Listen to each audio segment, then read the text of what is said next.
I was asking you about being an avid reader. Yeah. Mm-hmm. So you said you're an avid reader. Yep. So add on about that and how you got into the literary world and the publishing world. So first off, I started out not being able to read and write for the longest, right? I was one of those. You didn't know how to read and write. Didn't know how to read and write when I was young, so I was like a late person, right? And at what point did you learn how to read? So that's going with the story. So I actually forced myself. So I would say about 7, 8. 7, 8. I was. Wow, you forced yourself to learn how to read at 7 and 8, really? Yeah. But you had dyslexia or something, or? No. It was just like. So when I was saying my father was abusive, he was very physically abusive. So he was dealing with his own thing, coming from where he came from, and then coming to America, dealing with a whole bunch of stuff. Where was he from? He's from Cuba. Cuba, okay.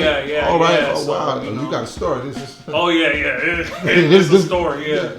So then, dealing with some of the trauma, I was like a late bloomer. You get what I'm saying? So as far as that. So then, I kind of forced myself, and then, I was a very silent kid, right? So I was a silent kid, and then, I found books, right? So then I kind of forced myself, and now, I read. I'm an avid reader, and I write books. So it's crazy how that started. Read and write books. Yeah. Coming from an illiterate person at 8 years. Wow. Yeah. Was your first language English? Yeah. Okay. Yeah. So my mom, she's black. She was born in Vegas. Okay. Right. And my dad, he's black, but he was born in Cuba. Okay. Yeah. So the language, I only went with English. Right. Because it's difficult when both parents are speaking different languages in the same house. Oh, they were both speaking different languages. Then. Yeah. So she only knew English. And he only knew Spanish, but a little bit of English, So, and even if you hear him now, you must have just got off the boat.